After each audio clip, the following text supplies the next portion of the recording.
Kwingineko, viongozi wa Kirinyaga wanataka ukaguzi mpya wa utoaji leseni kufanyiwa baa zote, watengenezaji na wasambazaji wa pombe katika kaunti hiyo ili kukomesha uuzaji na unywaji wa pombe haramu katika kaunti hiyo.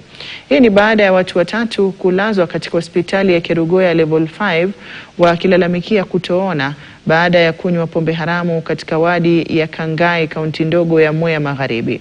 Mwakilishi wa wanawake Njeri Maina ameshtumu serikali ya kaunti hiyo kwa kuhusika pakubwa katika utoaji wa leseni kwa baa bila kuthibitisha maudhui ya pombe. Vilevile alizungumza haya wakati wa kusambaza hundi ya ngafu kwa vikundi vya wanawake. Siku ya leo pia tuko na watu ambao wako hospitalini kwa sababu ya kupewa pombe mbaya. Wameturundia tena hata kabla roho zetu hazijapona.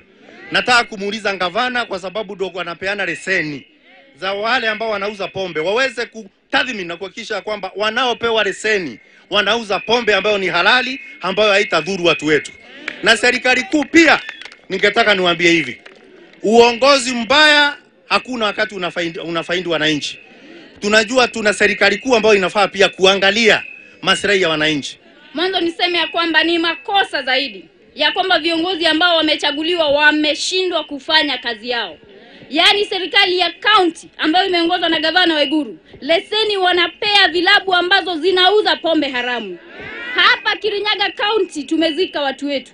Tumewazika manake wameuziwa pombe haramu. Jana hapa Kangai tena watu wetu wameuziwa pombe haramu na sasa wameadhiriwa. Niwaambie wao walimpeleka Rigathi Gachagua ambaye alikuwa anapigana na pombe haramu nyumbani. Wakasema wanataka wamtume wa Munyoro. Basi kazi yake, manake walisema wataweza, waifanye sasa hivi. Hatutakubali kama viongozi watu wetu kuuziwa pombe haramu. Na nataka niambie county government wafanye proper audit ya vilabu zote ambazo ziko hapa Kirinyaga County. Wahakikishe kwamba hakuna klabu ambayo inauzia watu wetu pombe haramu. Viongozi wa Turkana pamoja na